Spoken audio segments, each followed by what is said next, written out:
Tommy, we're recording this on Thursday, a night removed from Boston winning Game 4 against the Miami Heat, in which they had just a dominant second chance performance. A lot of the conversation today was around whether or not Boston can become the first team ever to come back from being down 0-3 in a best-of-7 game series. And it's interesting because I think one of the advantages they have, of course, is that tonight they'll be playing Game 5 in the TD Garden.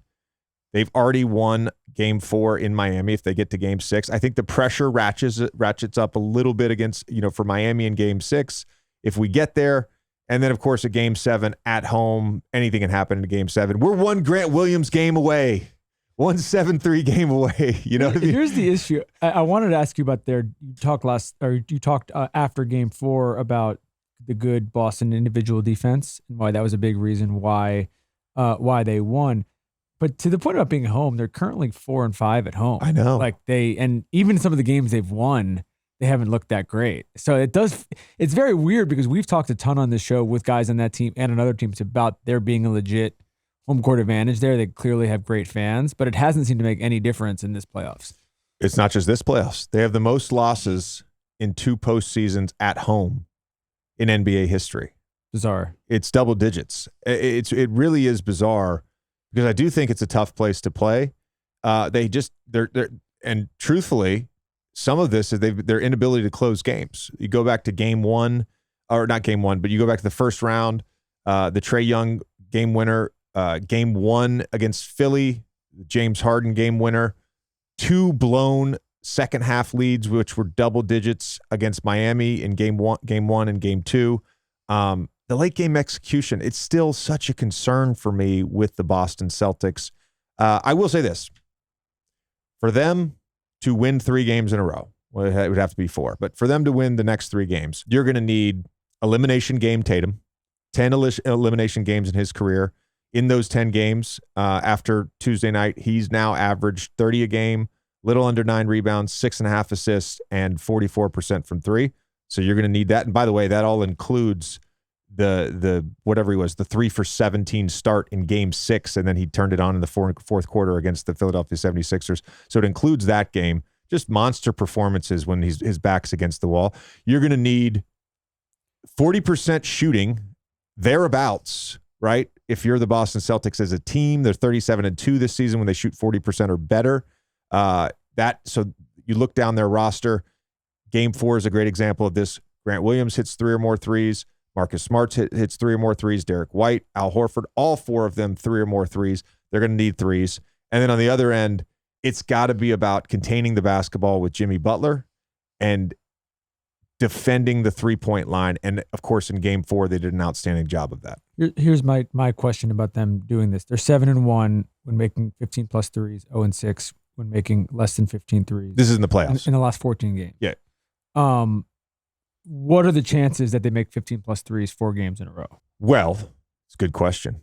They averaged around 16 made threes for the regular season. And obviously, the playoffs are not the regular season. The Miami Heat defense right now, not a typical regular season defense. Interesting little nugget from our guy, Matthew Williams. Tuesday night, they passed the ball over 300 times. They were averaging anywhere between 250 and 270 passes per game throughout these playoffs. Al said this when he came on the podcast not too long ago. They are at their best when they have body and ball movement. And I think not going against one-on-one against a set Miami Heat defense, they're going to have more success. This is Missoula ball. And people are overlooking the fact that a big reason for their offensive success last season was because this is what Joe was preaching to Ime. This was a big thing for Joe. It was like, no, we can't play this way where it's my turn, your turn. We have to move the basketball. We have to pass. We have to create closeouts. And when they do that, they're a damn good team. Yeah. They're a damn good team. The other thing on Tuesday night, in the second half specifically, they had 6 blocks in the second half. They forced a ton of turnovers. That allowed Tatum to get out in transition. Jaylen Brown had another off shooting night. That allowed him to score and be effective. So there's a chance.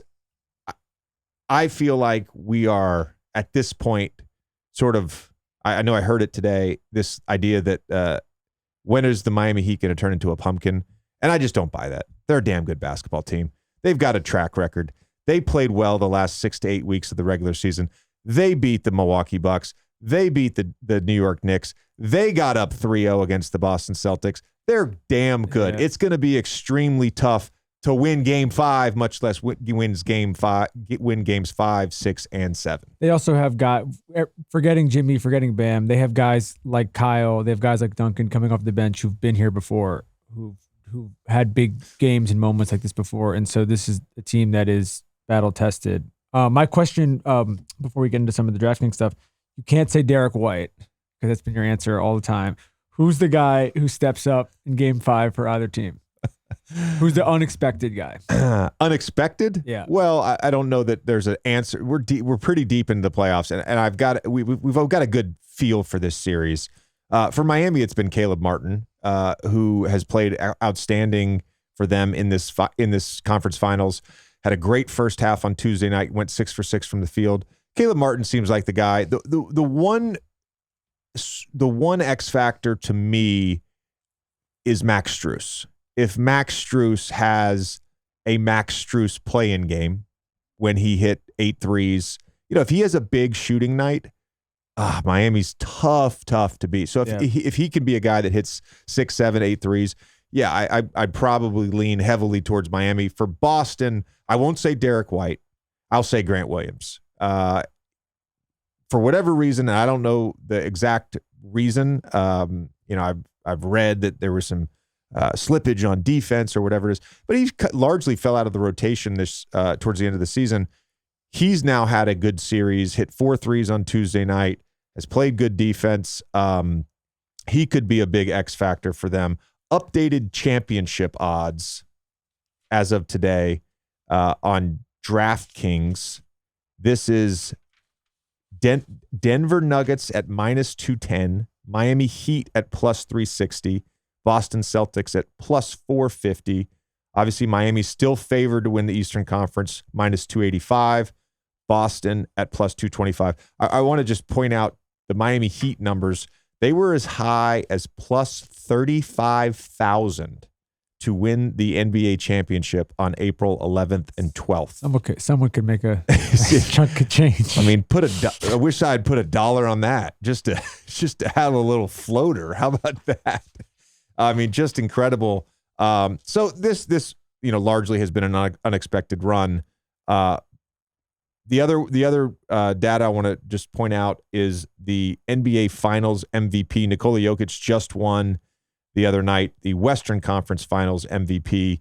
He's at -190 to win the NBA Finals MVP. And after him, naturally, just based on team odds, Jimmy Butler comes in at +390. Then there's Jayson Tatum, Jamal Murray in there at +2,500. I actually think that's a really interesting one. Murray? Yeah, what happens if they double team Nikola Jokic every single time he touches the basketball? Yeah. What happens if Murray has one of those bubble type runs over 3 or 4 games where he keeps going for 40 plus?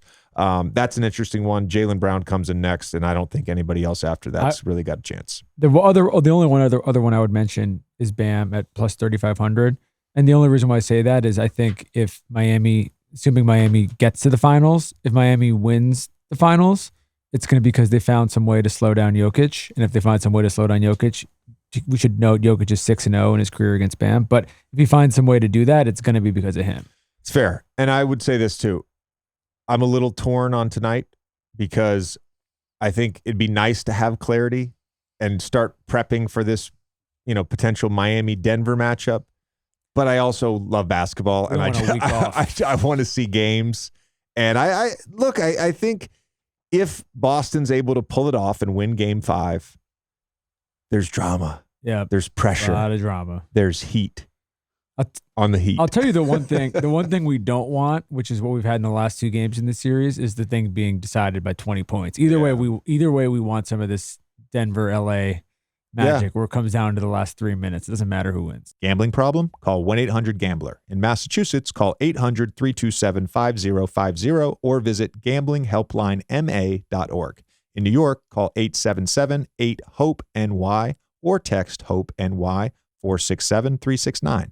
In Kansas, call 1-800-522-4700. on behalf of Boot Hill Casino and Resort, Kansas.